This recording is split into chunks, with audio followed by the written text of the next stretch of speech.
Right. I'm here once again with Tony Ballinger.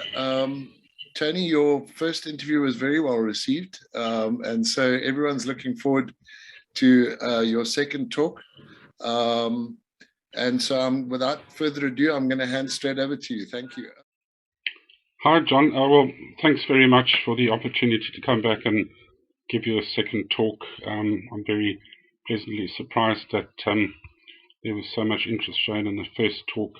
And in this talk, I've given it some thought since I last chatted to you, that I've decided not to talk too much on the military side of what I did, but I'm sure your viewers will still find what happened very interesting, because it all revolved around the war at Victoria Falls.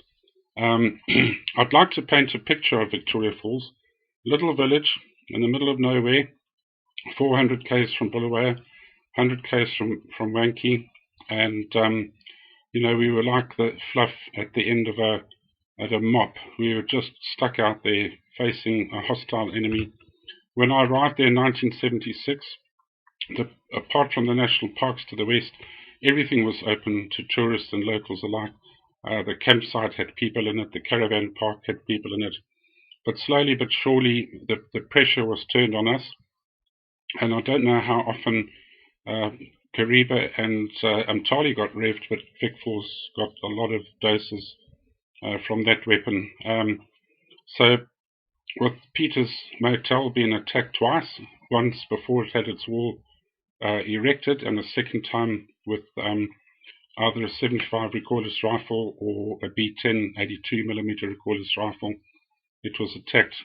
And we had the Elephant Hills attacked and eventually burnt down. We had the Ruok aircraft that flew overhead. They were shot at. We were mortared. An elephant stood on a landmine not far out of town. That bang was heard. And other mines went off just south of the Kazangula Road. So there were a lot of events, and the fact that the Terrors could get right into the village to attack Peters was a subliminal threat to all of us. There were very few of us that weren't armed. I carried a handgun with me most of the time. But, life carried on. We still went down to the croc farm to have cool drinks and go and pull one-armed bandits to the Elephant Hills before it got burnt down. But that threat was there all the time. And, of course, we got a lot of rain in summer. And so when we had thunder flashes go off at night, it was initially hard to distinguish it between a mortar round or whatever, a landmine or something going off, versus the lightning strike. But I quickly discovered that lightning, the first bang from lightning, is normally atmospheric, and it doesn't give you that thud into the ground. That was the main difference. You could feel an explosion through your feet as the ground vibrated. And then, of course, the minefield was built, and that had its own tensions within itself, because you were just falling asleep at night and boom. Because the valley was an amphitheatre, and amphitheatres are built because sound travels upwards. Us guys up on the escarpment heard these bangs. They were loud, and falling asleep. And then we had rain on our metal roof, and sounded like a million soldiers running across the roof. And then, is it lightning? Is it an explosion? So there was a heightened sense of danger there, and it resulted in a lot of parties and perhaps a bit of alcohol abuse amongst all the casino staff and some of the locals. But anyway, we pressed on with life. I'd like to recap a little bit on when the Elephant Hills burnt down. I've subsequently learnt, since I spoke to you about 10 days ago, that SAM-7 missile didn't actually hit the portico, or whatever you want to call it, where cars parked to discharge their occupants. It actually hit the air conditioner of a bedroom. And the amazing thing is that the bedroom that it hit was General Walls's bedroom.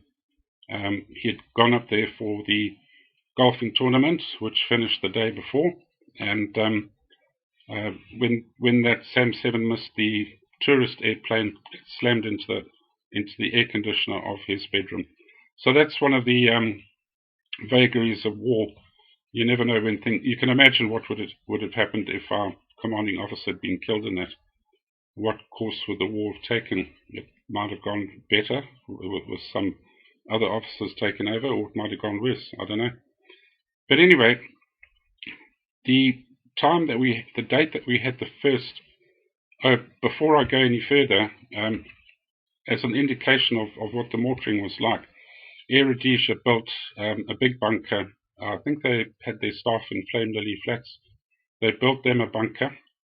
My boss, Fred McCraw, had a fantastic bunker built in his backyard. It was a beautiful one with proper reinforced concrete roof and, plastered walls, a little fridge in there, electrics, proper blast wall. It must have cost him quite a packet of money. But you couldn't blame him really, because over his fence was just African bush all the way to the Atlantic Ocean. There was nothing, no minefield at that point.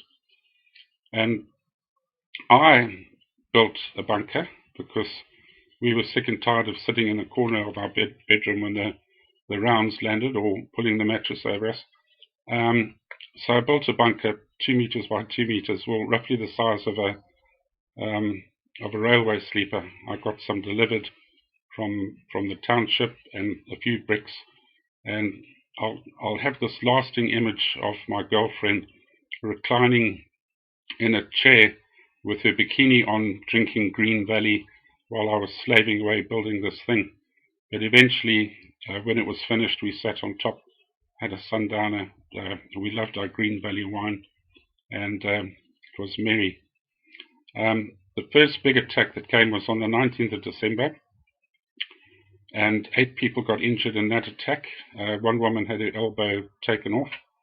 And then we predicted amongst our casino staff whether we were going to get hit Christmas Eve. And sure as nuts, Christmas Eve came along, and there were a lot of people in town, a lot of foreigners from Germany, France, England, South Africa.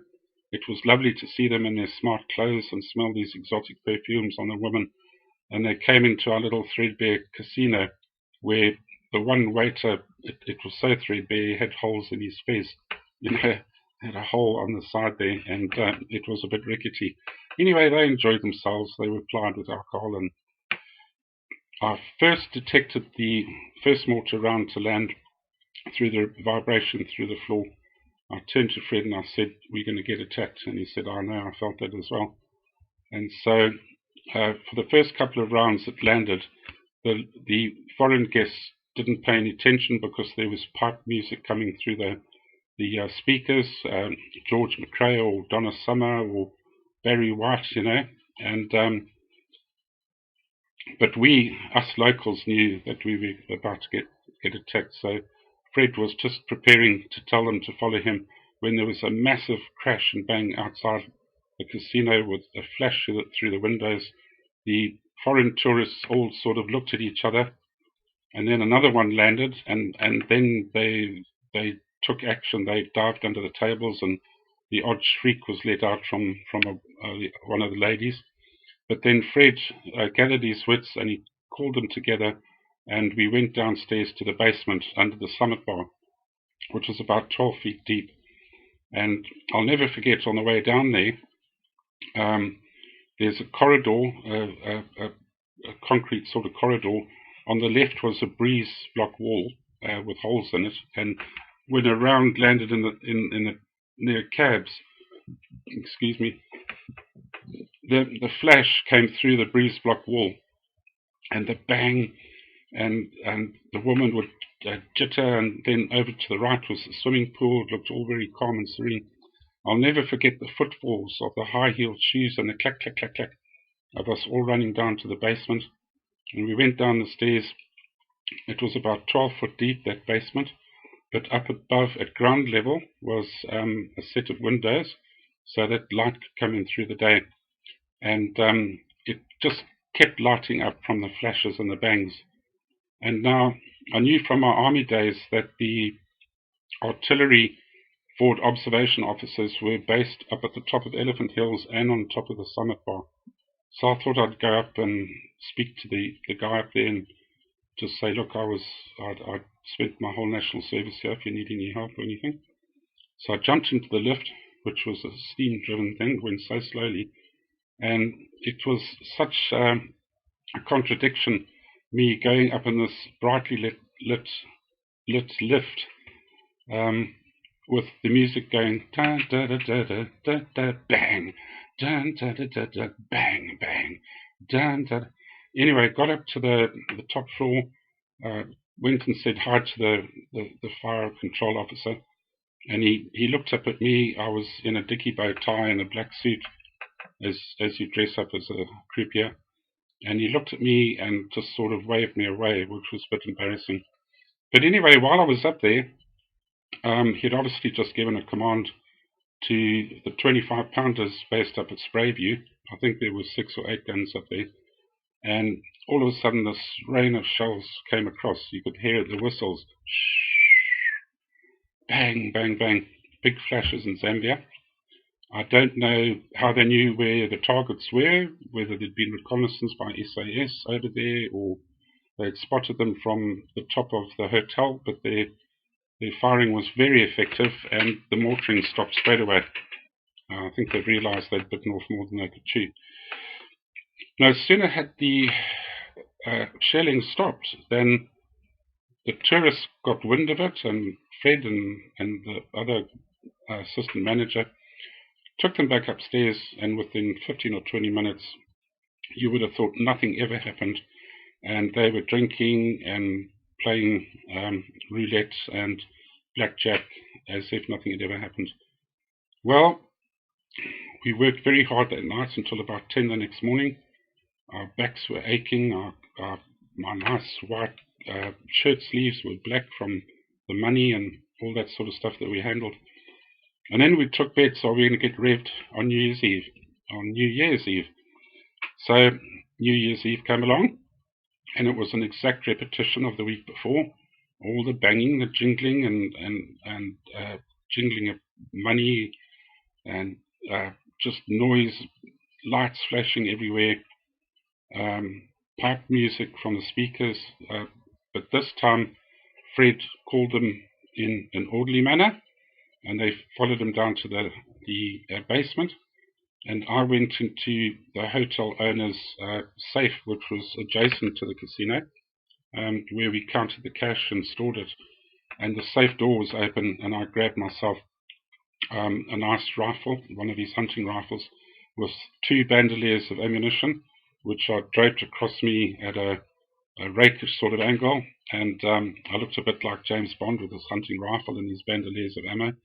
And I ran down behind everybody else down to the basement, and people felt a bit reassured that somebody was armed. Well, we had actually agreed after Christmas Eve that none of us would come there unarmed. I had a handgun in my pocket. The assistant manager had an Uzi, Fred had an Uzi, and some other guy had a pump-action shotgun. And when we got down to the top of the stairs leading into the basement, there was a South African guy there who had this lovely rotary pump-action shotgun, and he was just saying, I hope they're buggers in the wire. I want to try out my shotgun, and I thought, well, he's a bit nuts. But anyway, I soon said to Fred that the attack was very heavy. I said to Fred, I'm really worried about Marilyn, my girlfriend. I don't know why she'd had the night off on New Year's Eve, but she did, and she was next door at the Vic Falls Hotel, which had become the casino after the Elephant Hills had burnt down. And I said, Fred, I've got to go and get her.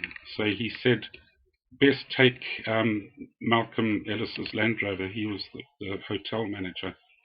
So I ran upstairs to get his keys, which Fred said were hanging in his office.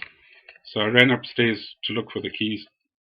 And there was Malcolm under this big mahogany desk with a bottle of whiskey in his left hand and a fully charged glass in the right hand.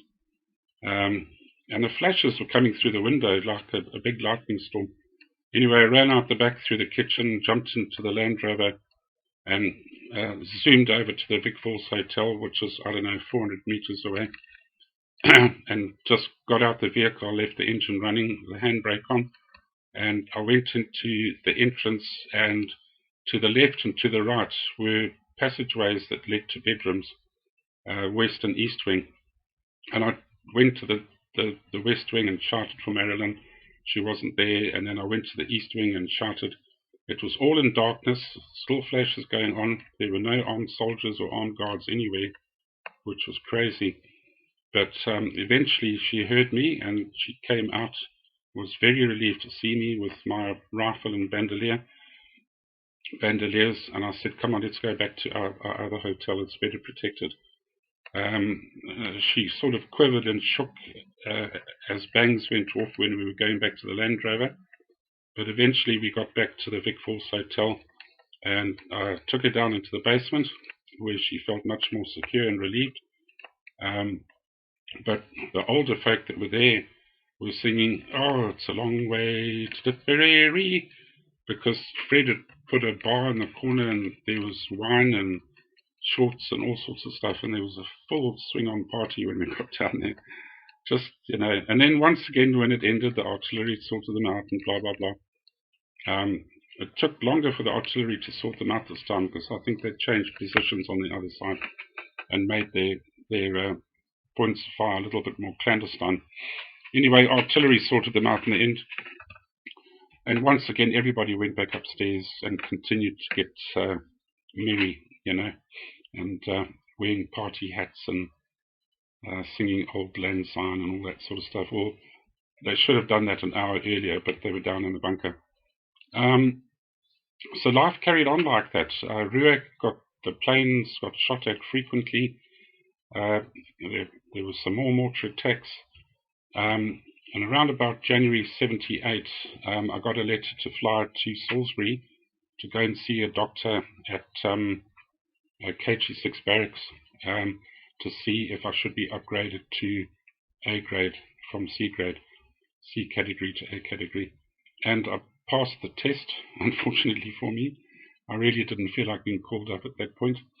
And about a week after being back at Vic Falls, I got call-up papers arrived, and I was told to report to Bulawayo to A Company 2RR. Had a tearful farewell with Marilyn, and on the train, history repeating itself. The year before, or 2 years earlier, it was Jace at Salisbury Station. Headed off to Bulawayo, only to discover that the company had already left, and we were going to be based at Ballinger in the southeast of the country, and our operational area was Mozambique up to the power lines. And so they had left the day before for some reason, or just a few hours before I got there.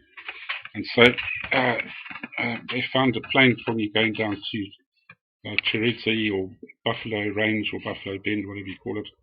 And then a truck came to collect me, take me down to Mabaluta.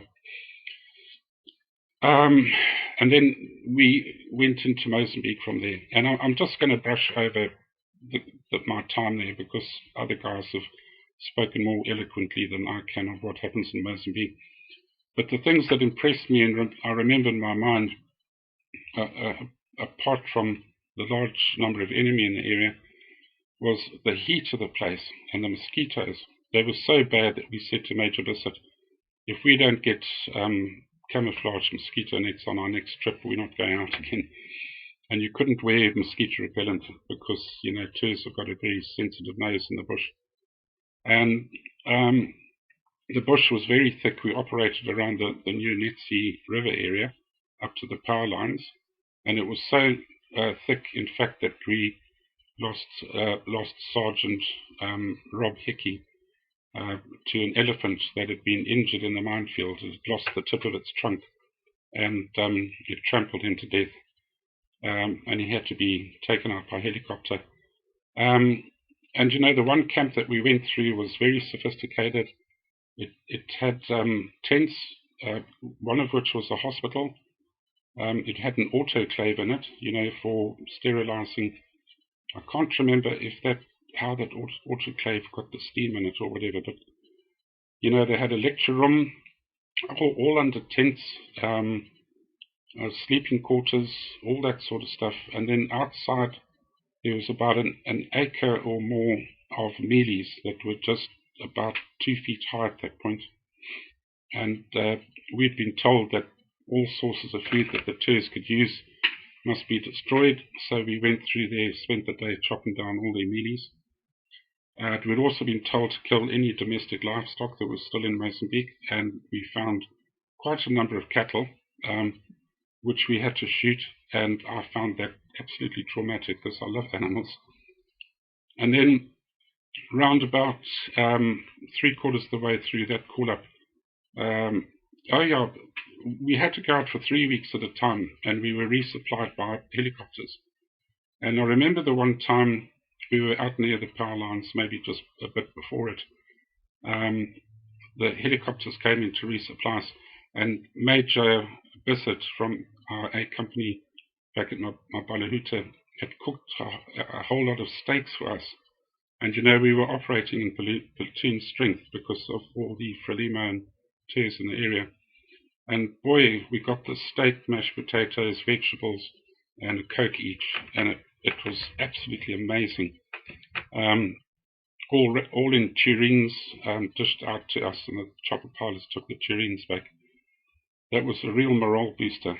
So it's the flavorings of that type of thing. And I remember once watching a Lynx aircraft that was being shot at by 12.7s and 14.5s and airbursts below him, which were RPG-7s reaching terminal detonation point. And this pilot in this Lynx was just flying along merrily, and our sergeant was actually quicker thinking than I was, and said, Cyclone 4, break left and drop altitude rapidly. You've been attacked. And he was very quick, his reactions. And I think he might have been, I don't know, high star, Telstar, whatever you call it, for special forces in the area. Then the one thing that I remember is that we were told to intercept a special forces guy that had been separated from his unit. I don't think it was Dennis Kruitkamp. He escaped back to Rhodesia on his own in 79, but this was February or March 78. And anyway, we went to the power lines along the route that they'd all agreed to escape along if they had to get out of there. And I spread my platoon out left and right to that pathway. I told the guys to reverse their caps so the day glow panels could be seen. We wiped the black is beautiful off our faces, and basically opened our shirts and rolled up our sleeves so that we could be identified as friendly forces, but we never saw him. And then I got really bad dysentery. I vomited for 3 days non-stop. Everything I ate, I shat out, I vomited it up. And it happened to another guy as well, and we got so ill. My eyes were sunk into my face and my mouth and my cheeks. And if you pinched the skin on my arm, it just stayed pinched. So I was evacuated out of there with this other guy, and spent a few days in the hospital, and then it was more or less the end of the call-up anyway, and back to Vic Falls I went. A couple of weeks back at Vic Falls recovering, and the next thing, the Bulawayo Trade Fair was on in Bulawayo, and so half of our casino staff and half from Montclair was sent down to Bulawayo, where we worked our backsides off for a whole week, from 7 at night until 10 the next morning. Absolutely exhausting. And we collected thousands of dollars worth of tips, which was a lot of money back then. And Marilyn and I were hoping to buy a second-hand car or go on a holiday to South Africa. But we didn't realize that the hotel was in dire straits, and so we never got the bonuses.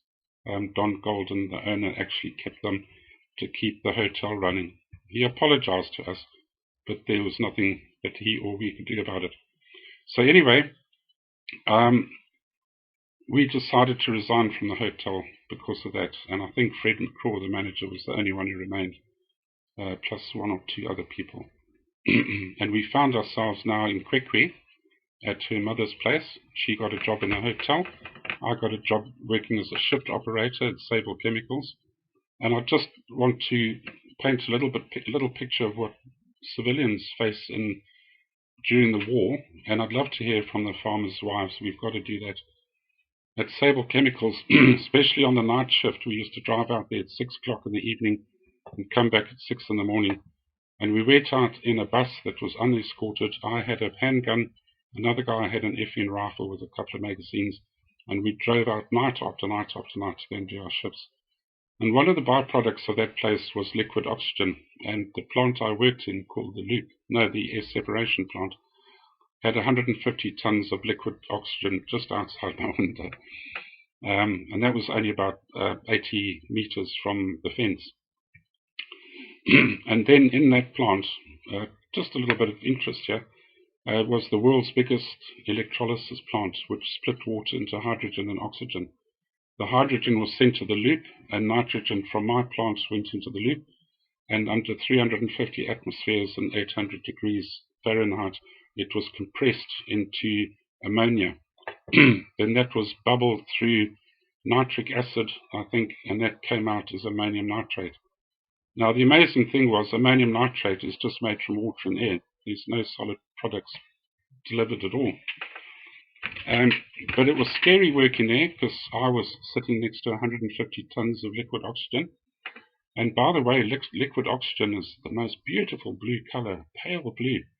And I'm pretty sure that's why the sky is blue. And it's pure. That was 99.84% purity in that.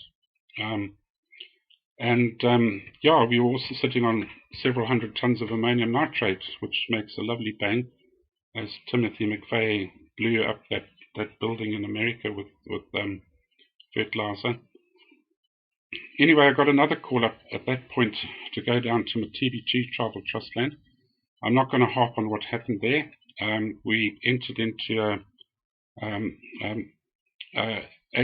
HDF high density force attack against the Turs there. They were walking around in groups of 20 to 50. I realized for the first time we were losing the war when we were down there, or losing the overall control of the country, I felt. And on one day, I counted 17 contacts, one of which was mine. I didn't count that one. That would have been the 18th one. But you know, wherever I looked, you could see in the distance or close by paratroopers dropping. That was 2 RAR, K cars, G cars. The one camp that we swept through had 20 or 30 two-man bushes in it. Bushes, whatever. And they had a hut there. It was like a little lecture room, all beautifully camouflaged. And they dug this very big well down about 25 feet through topsoil and very loose stone, almost like sandstone, or what you would find at the bottom of a riverbed. And they found the most beautiful sweet water down there. We filled up our bottles from it. But they'd taken the soil and they'd spread it all over the place and covered it up with grass. So they were very switched on.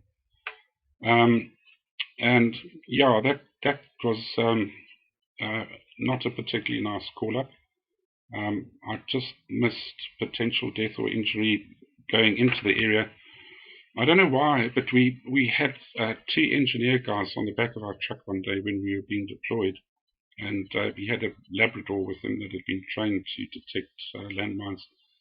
And I'm a Christian now, so I know it was God that spoke to that engineer guy, but he just tapped on the roof, told the driver to stop, and he jumped off with the dog and walked about 25 meters forward and ended up picking up I think it was a boosted mine. Look, this is 45 years ago. It either had TNT under it or it was another mine under it.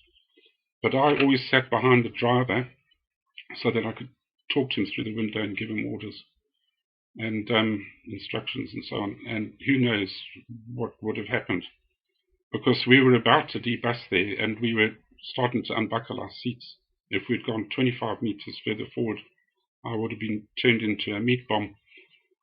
And even back at Jambezi Keep in my first talk, I really believe God sent me out to keep that day. I'd been in it for 4 weeks, and the day I went out to get bears for the guys and that keep was attacked, a mortar round landed right at the bunker that I would have gone into. And I often wonder whether he sent me out to get bears to save my life. So that call-up ended. I did another one near Fort Vic, and the only thing I want to say about that call-up was we'd snuggled up to the top of this kopje to do OP work. We were very clandestine. We went up at night. We'd been taught how to cover our tracks. We did everything properly. We were beautifully camouflaged up there. We weren't silhouetted or anything. I don't know how those perishing people knew that we were up there. But the one evening at about 8 o'clock, we were mortared, and it was accurate. And so mortars and me didn't go down very well. So we ran like the clappers to this sort of a cave. It was more of one big rock leaning over another one. And we went in there to take cover. And we'd no sooner got in there than a leopard came flying out. And I tell you, shrapnel was preferable to that leopard. We all bailed out. It was just an interesting anecdote, really. Now, when I got back to Kwekwe, I found that the night shifts and the call-ups and all that sort of stuff were just doing my head in. And a lot of tension had developed between Meryl and I. And to cut a long story short, we had a very, very ugly break-up there, which had profound effects, even with the police involved and everything. But so I broke up and with her, and I found myself back in Salisbury. At that point, I just received exemption from call-ups because I was classified as an essential worker. But that exemption fell by the wayside as soon as I went back to Salisbury. I was no sooner back there. And you know, Jess, from my first talk I've mentioned her, was still in Salisbury, and I could still have gone to her and said, let's go to America. You know, forgive me, let's make up, let's go to America. But call-up papers arrived, and I just hated those brown envelopes. Anyway, I'd been transferred to support company 2RR, which I thought, oh, that's not bad, and I couldn't believe where they were based. They were normally based down in the southeast, opposite Malvernia, but on this occasion they were based at Victoria Falls. I just could not believe it. So I went up to Victoria Falls, same journey as 2 years ago, got up there. It was a very nostalgic time returning there because I'd spent just under 2 years there with Marilyn and all that sort of stuff. And I even went to the house that we lived in and had a look at it and shed a tear or two. But I met my guys at Foinde Base Camp, which is the old national parks that we had helped set up. I was sitting there having a cup of tea on the grass when my platoon arrived, and they looked very impressive. I thought, gee, this is a nice looking unit. Who are they? And then I saw this mortar round on a door with wings and 2RR support company on it. And I thought, oh, gee, that's my platoon. Anyway, I met the two sergeants, Rick Corsi and Jog Yoch, somebody or other. The latter being very, very proficient in mortars, well trained. And because I knew nothing about mortars, they also had a 106 anti-tank gun with them. So I think we had 2 or 3 by 81mm mortars and 260s. We had about 14 African guys and 10 or 12 European guys. The African guys were used for camp defense. And anyway, I knew nothing about mortars or the 106. So for the following 2 or 3 weeks, I was trained in-house until I became pretty proficient with giving orders for mortars and sorting the whole thing out. I even took the 106 west towards Kazangula out into a flay, and we zeroed it. I fired the only round we used because they were very precious. And I remember pulling the handle, and this 12.7 sighting round went off. Then I pushed the handle, and there's this big flash in my peripheral vision, a bit of smoke and all that sort of stuff. And we just missed the 44-gallon drum that we'd put about 1,000 meters away. And I went down there in another vehicle because I wanted to look back and see the line of flight back to the recoilless rifle. And we just missed the top of the drum. And I reckon if it had been a tank, no problem, we would have hit it. And I was fascinated to see where the round had exploded. It left a shallow crater about 3/4 of a meter round, circular. And coming off that was a little narrow trench about 3/4 of a meter long. And at the end of that, still incredibly hot, was this tear-shaped piece of metal. And that was what would go through into the inside of a tank and spin around and cut people to shreds. And I kept that for years as a souvenir, but I eventually lost it. Anyway, life carried on there, and the one day we were called into the jock down below at the Mozambique hotel. The hotel had closed down to tourists by that point, but the round bar was open to civilians and army personnel alike. And anyway, we went and they turned right past reception into this room, outside of which was a tent through open French doors, and that was our HQ for that area. Went through a door that had a guard on it. I thought, gee, that's unusual. There was a big round conference table through that door, and each unit had its name written on a placard, so a little, card thing. I sat down where mortars were and artillery and armoured cars and all that lot, police and so on, and sitting directly opposite me was a brigadier from one brigade. And after introducing himself and we settled down and took a sip of our cool drinks, he said, "Gentlemen, what I'm going to tell you is top secret, and if it leaves this room and I find out about it, you will be severely punished, court-martialed, etc." He said, "We've had an uplift in Zambia, and we've been told that there is going to be an incursion into Rhodesia. Nkomo had kept the bulk of his forces out of the country, and he suddenly realized through his military commanders that Zanla had taken over the whole southeast of the country, right up to Beitbridge in that area.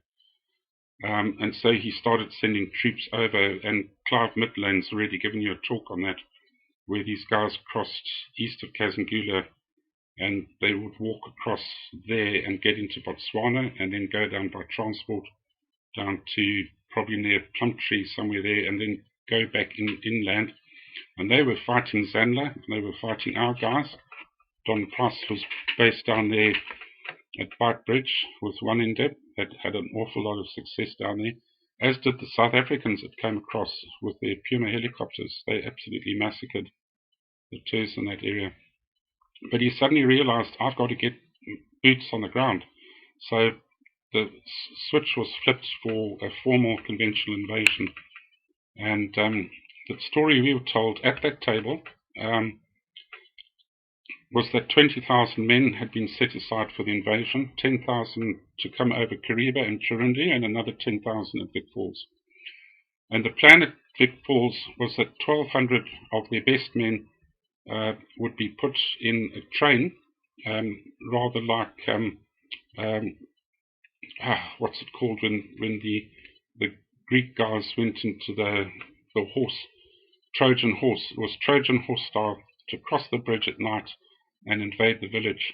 And then to help support that attack, 500 men were allocated to cross to the west and enter just where the minefield went into the river, but just east of that. And their task was to run east along the river and attack the security forces from behind. And that was to ensure that the bridge was open. And then more and more guys would pump through there. Then they would capture the airport at Vic Falls and press on down to Wankie, where planes flown by Cubans would bring in more and more reinforcements. So, there was a state of shock when we heard this. We were thinking of our loved ones and civilians that lived there. And so the plan was, he said, what we're going to do now, we're bringing up a company of 9 RR. 4 Indep was still there. I think Don had moved down to Beitbridge at that point.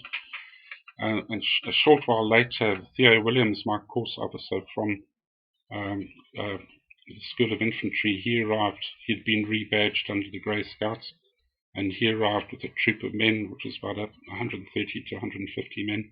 We had my mortar outfit. We had a number of Part 2 guys in the area, HQ staff and all that. So there were roughly about a battalion of men in the village at that point.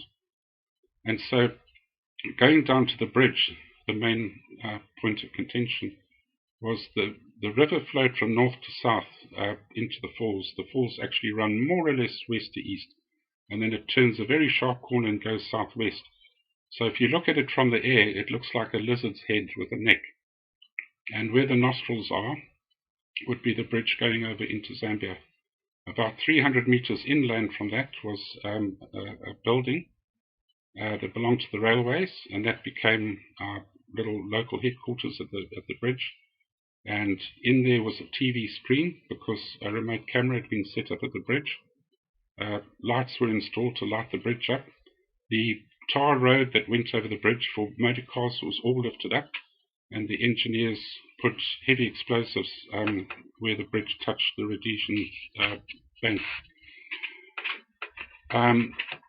There was a fence to the north of the railway line that was already there, and the engineers put coils of barbed wire on the south side, and if my memory serves me correctly, don't quote on me, 45-year-old memory, they put all sorts of nasties in the wire. I seem to remember that being said or watching it happen.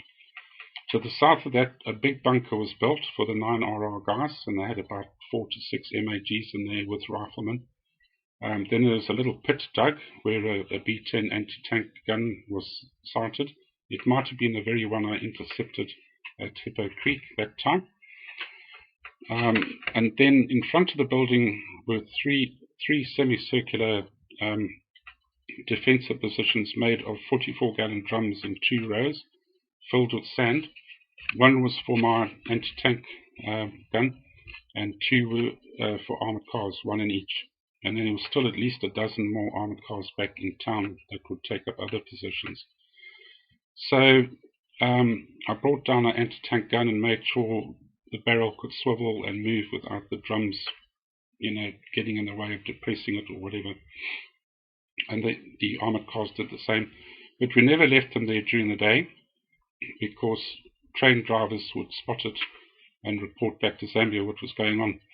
So normally the train stopped operating at about 6:30 going over the bridge. There was no more traffic at night.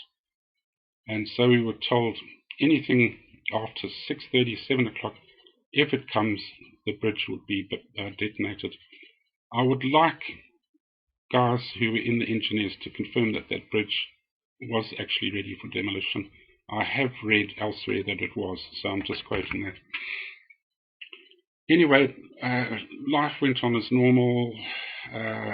Armored cars had been put into an ambush where the minefield went into the river west of the Azambezi Hotel, and life carried on. Things settled down for a week or so, and then the night came of action, and I'd actually met this girl at the Vic Falls Hotel, and I think I was easy on the eye then, and she was, and we decided to go back to her place, and we were just getting friendly when all hell broke loose down on the river.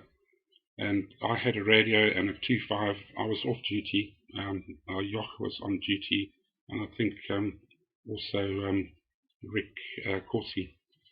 And anyway, I tried calling them, no answer. So I zoomed back there. Must have taken about 8 minutes to get back. It was dark, of course. This was at night now. And I told the guys that at no time that they drove up there behind the Elephant Hills at night must their headlights be on. I didn't mind our vehicles being seen from Zambia during the day because, people went up there to swim at the hotel. The swimming pool was still functioning and to play squash. So I didn't mind them seeing army vehicles during the day, but at night I didn't want them to know we were up there. Anyway, I got back to the camp. All the guys had been stood to. the firing was still going on. I said, have you called 0 down below? Yes, I have, can't get through to them. So I took a radio. I walked up to our own observation platform, which wasn't in the Elephant Hills ruins, it was just to the west of it. Had a better view of the river, in fact. And I tried calling 0, no reply. Now, all the while, shooting was going on down below. It was a moonlit night. The river looked silver. I could see a long, long way under that fully bright moon. And this was April 1979. And anyway, we'd been told that 500 men had been allocated 20 dinghies that were going to cross. And by the time I got there and looked from my viewing platform, there were probably 5, maybe 6 boats on the river. They seemed to be moving quite quickly, actually, and I've often wondered whether they had motors on them. One was bigger than the others, and our red tracer from the armoured cars was engaging them beautifully. One started to dissolve. I think the big one was chewed up. Some started to go east down the river. Well, the river there was sort of north to southeast, and then it turned east, and they started to push off past that island by the Mozambique. One went west, I think. Anyway, all of a sudden, a 12.7 opened up from the other side. 12.7, 14.5. All this white tracer firing at the point of our armoured cars, and I believe gave them a really hard time. It was very accurate. Now, I don't know I know artillery was called for support, but I don't know who was observing it that night, but he was spot on, because probably the first 2 rounds that were fired took out the 12.7. And then round after round after round was fired. All the while I was still calling 0, 0, 0, 0. This is blah, blah, whatever my call sign was. Never got any reply, and I still don't know to this day, despite quizzing people that were there, why we were never called and why they never answered the radio. Anyway, these shells were coming across. Bang, bang, bang, and they were hitting the shore where the other boats were embarking from. And there must have been a big cluster of men waiting to get in those boats. And it went on, I think, 18, 20 rounds were fired, which was all you needed. 25-pounder rounds are pretty lethal at close quarters. And after about 20 minutes to half an hour, it ended. There was just this deathly hush, and all this smoke was blowing across the river. You couldn't hear a cricket. And by that time, I'd given up. I'd almost decided to fire independently of instructions, but then I thought, how do I know that there aren't SAS over there bringing down the fire? I just didn't want to risk it in case one of our rounds went astray and killed them. So 45 years later, I'm still kicking myself that we never got involved that night, but that's war. The next morning, we were told by the commander of the JOC to pick up 2 mortars and to take them west through the minefield and give supporting fire to the Grey Scouts that were now sweeping the area west of the minefield. And we went up this little hill along this road that had been used to build the minefield, and it flattened out a bit before it went up to the escarpment. And anyway, we opened up our boxes of ammo and set up our tubes.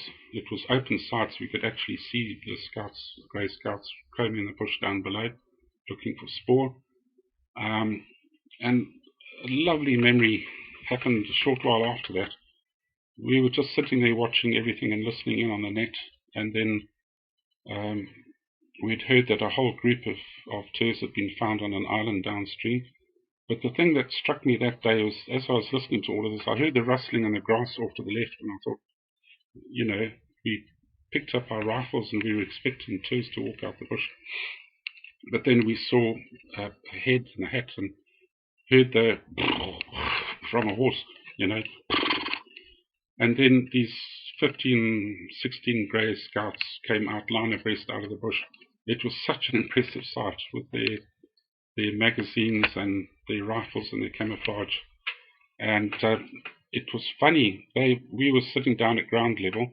They were up on their horses. and they walked past us, and there wasn't a single word that passed between them and us. They just walked past, we looked up at them, and they looked down at us, and off they went. A profound moment. Anyway, I'd heard on the net that these tours had been found on an island down the river, so I went to the place where the civilian boats launched from, the booze cruisers. I went down there with my guys, and no sooner got there than a whole boatload of these guys were being offloaded. There were about 15 of our guys on the tourist boat, the barge, and these guys looked very sorry for themselves. Quite a few of them were injured. I think 15 or 20 of them. And the thing that struck me is that they were all wearing brown overalls and black boots. And they were regulars, you know. And then later on I went down to the police station because I heard bodies were being collected and put there, and I went down and there were 15 to 20 spread out in 2 rows at the police station. Now, as far as numbers are concerned, I don't know how many died on the river, whether it was 20, 30, whatever. But bodies were found around the minefield, a little bit west and east, and I think 3 went into the minefield and died from the ploughshares. And the Grey Scouts accounted for 8 or 10 to the west. We picked up those 15 to 20 off the island. I know some went over the falls because a body was found swirling around there. Lost his head, and he became a tourist attraction. He was called Floating Fred.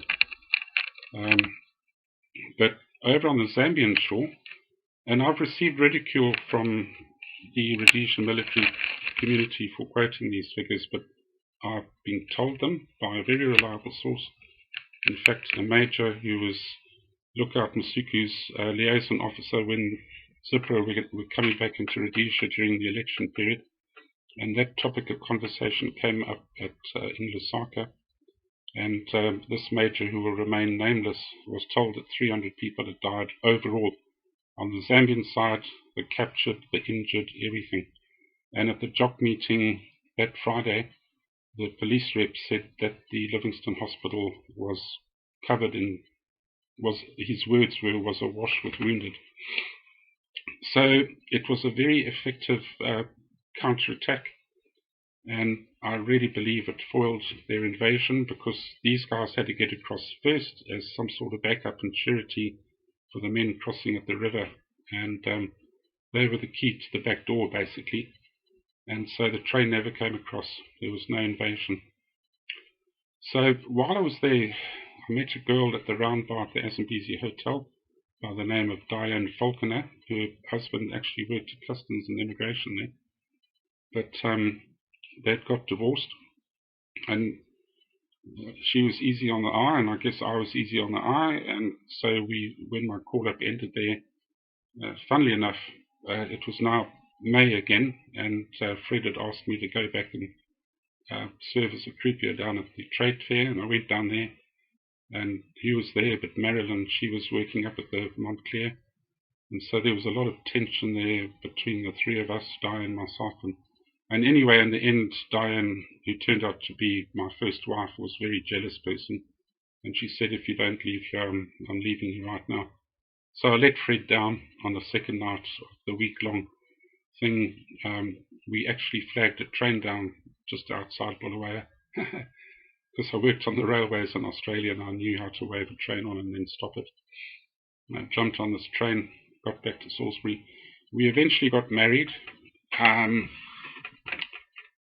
I didn't have a job, but she was a very proficient personal secretary, so she got a job with Founders Building Society in Manika Road, and I was unemployed. And then I heard through the grapevine or saw an advert or something that the police were looking for instructors for Part 2. I went and applied. I sat in front of a panel of 3 officers, and I was given rank and told to go to Morris Depot as an instructor for Part 2. And I remember being given all these brown leggings and same belts and all that. I didn't know how to even put them on. I just wore my camo clothes all the time with the police hat, you know. And our job at that place was to give refresher courses to party guys coming in. We did Jungle Lane, we did all that sort of stuff. And I quickly saw that there were a few discrepancies between the police and the army. And the worst thing was their voice procedure on radios. So I started to make some changes. And then when a regular police force came on board, just before the elections, obviously their spit and polish and their marching and all that sort of stuff, and the law and order stuff was taught elsewhere, but we had to do the military or paramilitary stuff for them. And I developed a course based on my OSBI notes, and I shrunk it down to 6 weeks because that's all the time they had with us. And they were in the barracks there over at the back of the depot. And a guy, Ian, that I was at Jambisi camp with in my keep in my first talk, he was a very fit guy, so he used to go in every morning and make them run and do all the physical side. I did the lectures and sorted out the voice procedures, and we went out to Boss Lilford's farm there, Lake Mac, and we did the orienteering there and the night ambushes and taught them how to track, not that I knew how to track, but the basics of it, what to look for, and how to attack to a position, or what to do when you were ambushed. We did all of that, and you know, they went on a medics course, just a couple of days to show them the basics of putting a drip in. And the thing I did teach the most was how to deal with fire force. And I was very happy with them when they passed out 6 weeks later. It was a moment of pride. But then the elections came along at the end of February, the 28th, 29th of February, whatever, 30th, 27th, 28th, 29th. And obviously Bobby got in. At that point in time, I was in a rapid reaction stick to the northeast, in the northeast suburbs of Salisbury. And when we heard the results, which was before civilians did, one guy just threw his rifle out the window in the office, in our control room, and just threw his weapon out the window and just walked out. Nobody stopped him. We were so disgusted. All that effort. Anyway, call-ups sort of died out at that point. Nobody seemed to be coming. There were no refresher courses. I don't think there was another regular intake. It just stopped.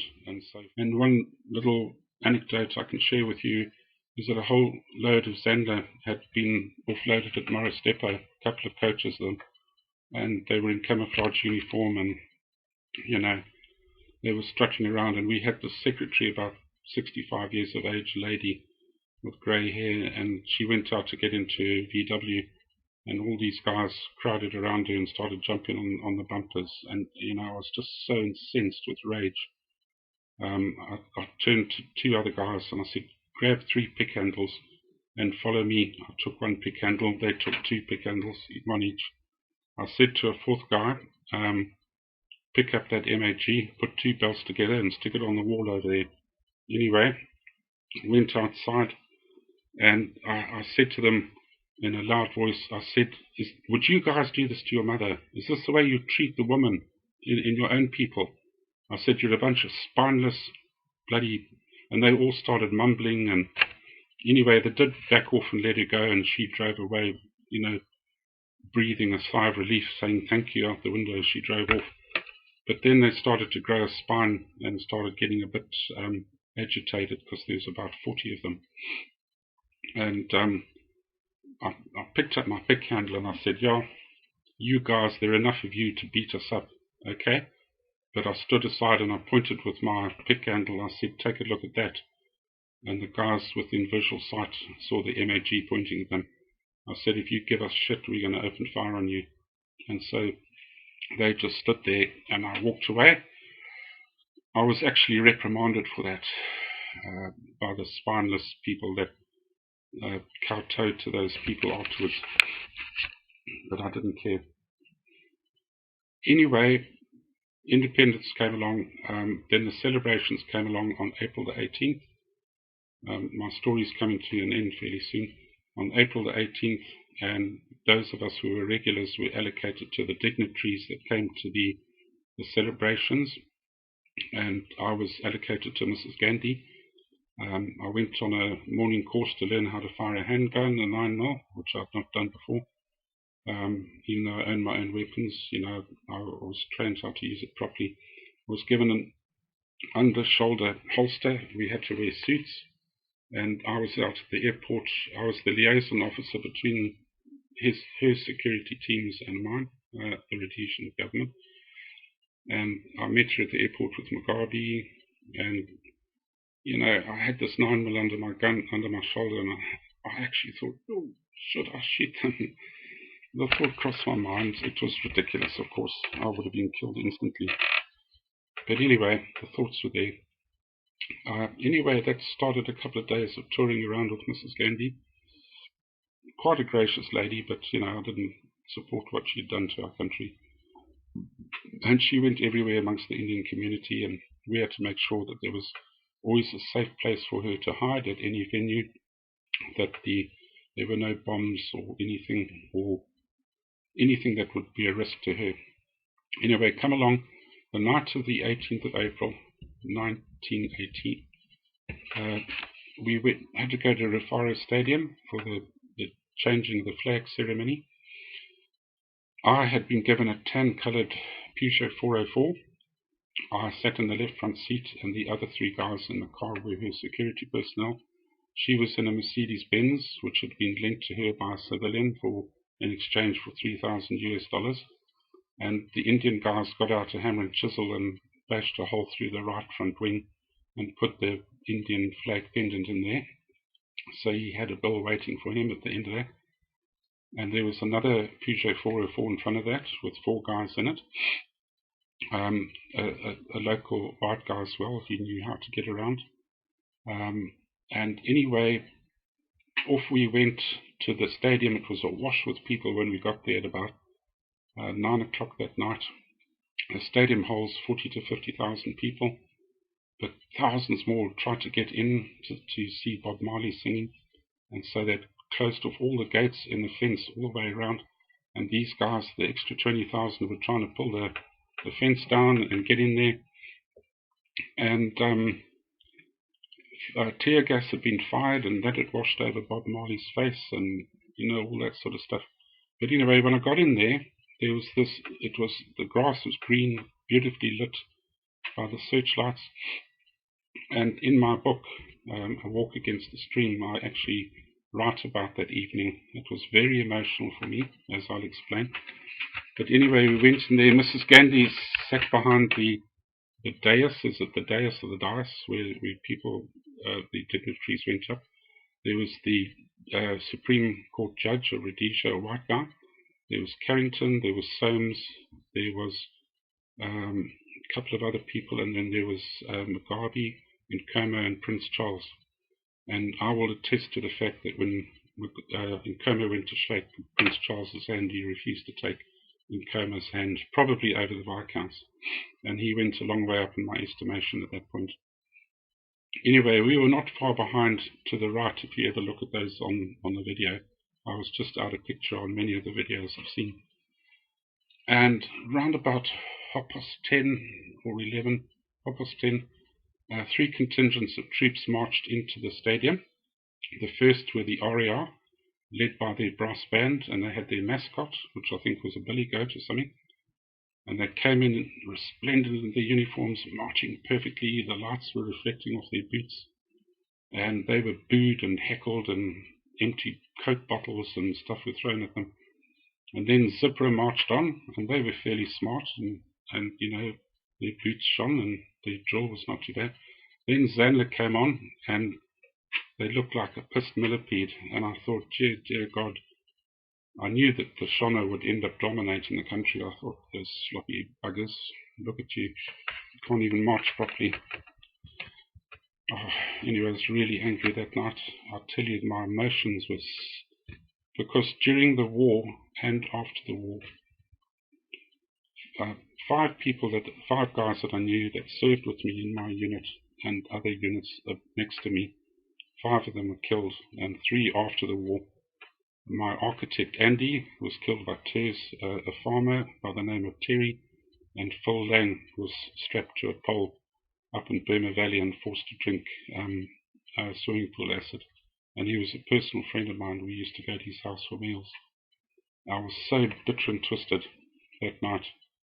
I actually had tears in my eyes.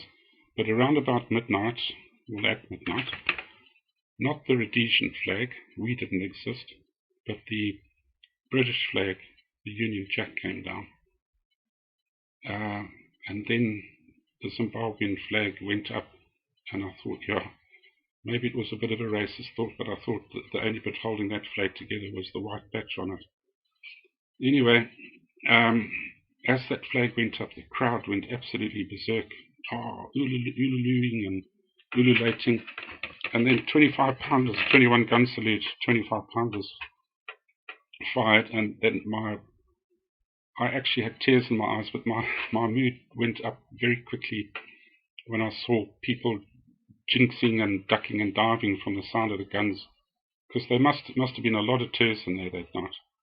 And then jets flew over. I don't know if they were Canberras or hunters or what. Maybe somebody from the Air Force can confirm it. Why they even flew over, because you can't see jets at night.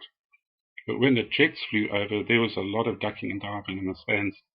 And I laughed when one guy, 4 seats up, jumped off the end of the stand and went scuttling under the stands. And he obviously been on the receiving end of a few hunter strikes. So that night came along, and when it all finished and we got out of there, it was really funny because they'd locked all the gates again, and even the dignitaries couldn't get out. And Mrs. Gandhi was getting a bit stressed in case she became a target sitting in a car. So the lead Peugeot went flying at this gate in the fence, but it was held by a chain and a good old Rhodesian padlock, and this Peugeot just impaled itself on the gate. It was spectacular, not like in the movies where they just blow open. Anyway, they were left there with a crumpled bonnet, and we swung around and went to another gate which was opened for us and took it back to the hotel. And I was at Meeple's Hotel with all of those people, Carrington, Mugabe, everybody. The next day, when she was due to leave, she invited me up to her bedroom, myself and the other white guy, and we were thanked very much for our service to her, and she gave me a beautiful silk tie and in the sort of Indian colours, and one that goes in your pocket. I lost them when I moved to South Africa. And anyways, that was the end of that. And some guys were offered jobs as bodyguards, and one guy got $2,000 stuffed in his top pocket. And when I took it to the airport, and I was there for a while, watching other dignitaries get on other planes, and these guys from Africa were going off with sewing machines and bicycles and all sorts of things. They must have emptied Salisbury. But eventually she left, and that was basically the end of that. But 2 days later, I was going to meet my wife for lunch in Manika Road, where she worked at Founders, and I was in my police uniform, cap on, going to take her out for lunch, and then I heard this crowd behind me going crazy, and I turned around to see about 20 of them beating up this poor sod. So I said to Diane, who was on the steps, call the police, I'm going over to stop this. And I'm sure, John, that you'll show a video at this point, but before you do, at the end of that video, it's actually been censored. But after the ruckus stopped, I turned to the cameraman and said, so this is majority rule. Thank you, you pommy bastards. But that was obviously cut out, but you'll see the video shortly.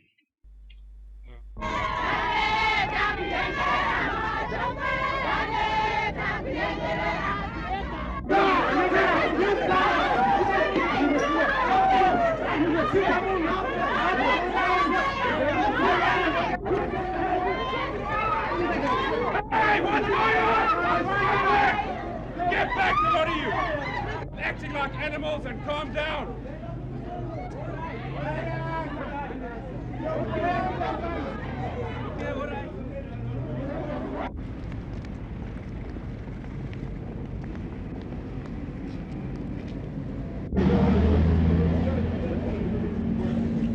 Would you say that your relationship with the Prime Minister is good or bad?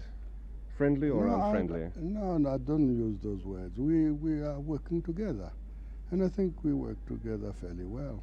We have. Because there is a lot of apparent animosity between certain members of your party and his party. No. In ZAPO, there is no such thing as animosity towards other people. That we don't have. If people decide to be unreasonable, then we just answer, not because we are enemies. It must make we don't create enemies. It can't make you happy then. I assume at this stage the point the video has been shown, and the last thing I have to say is that at the end of the war, Diane and I moved to South Africa, where we got divorced, and I met my second and current wife at a church where I became a Christian. I went back to Zimbabwe and started up a very successful business that lasted right up until the farms were taken away. At one point I employed 400 men. It was a construction company. Did some wonderful jobs for farmers, especially the Nichols.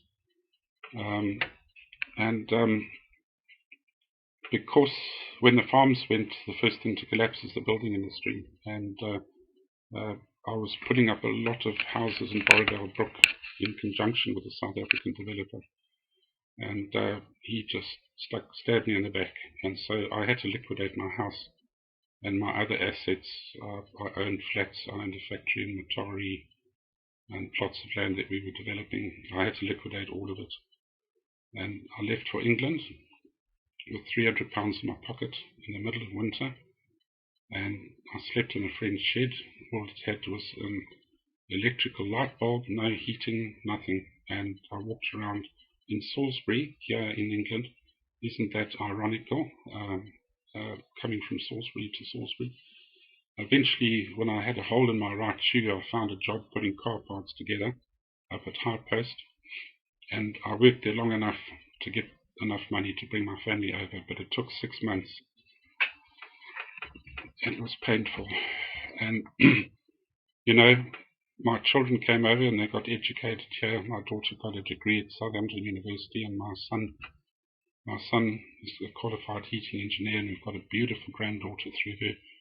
And so my heart is full. I'm a Christian. My life is full. I'm a happy man. But stuck on the side of my happy heart, John, is an elastoplast with memories of Rhodesia on it. Memories of Rhodesia. And occasionally that elastoplast has to be changed and the memories come out. We lost a lot, but I can tell you, I wouldn't change any of that for a second. And I know that the values that were instilled in us at school, in the army and everything, stood us in good stead.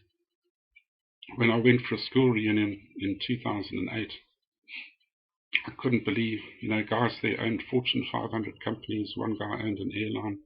Others were accountants, doctors, whatever, and we were in demand for our ethics all over the world. And that's not really in existence anymore.